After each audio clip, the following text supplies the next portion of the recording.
What is self-care?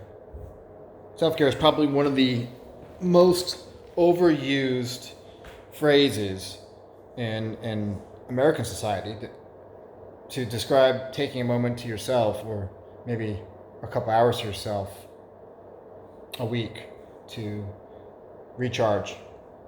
Some of us, we go to the spa, we get massages, we do yoga, whatever, to take time out and to engage in self-care.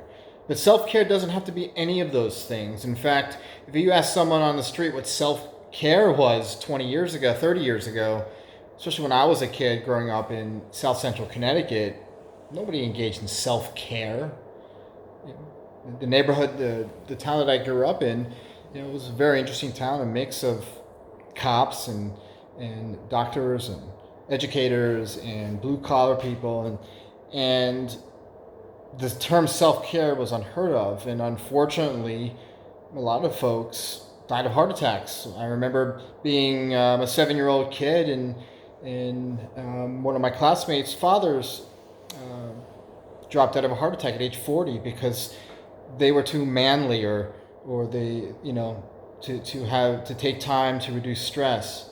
And I'm not talking about, playing tennis once a month or once a week, or, going to the gym. Self-care is not about that.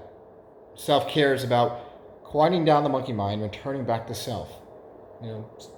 Meditation is a practice that a lot of us overthink. We don't have to learn transcendental meditation to really return back to the self through self-care. It's just a matter of what you're willing to do to come back to yourself and to quiet down the monkey mind.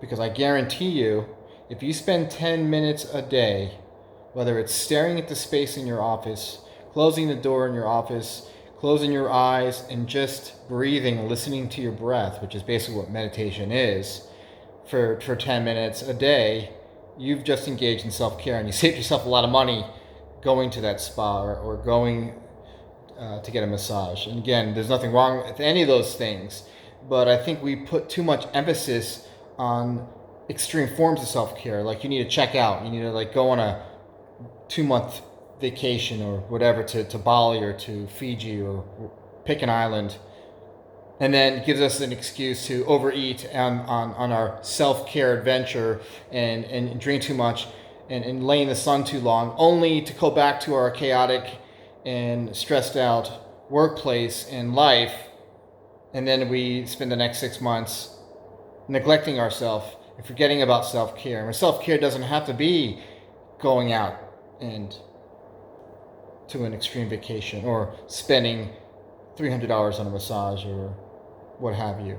Self-care can just be just sitting in your office and staring into space for 10 minutes.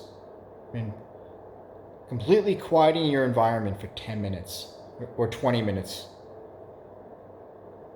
And returning back to who you are, which is quiet, which is also important because we need to calm down the monkey mind. We're so overstimulated by social media and by our friends and family and coworkers, that the mind needs the self-care.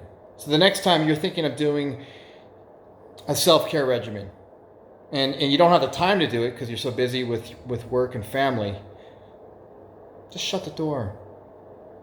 Turn off the social media, turn off your computer, sit in your chair, listen to your breath, stare into space. That's self-care.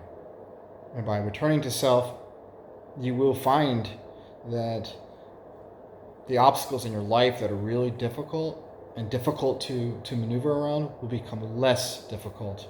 And you will find solutions to those obstacles because the focus of your monkey mind is not to the external, it's in here.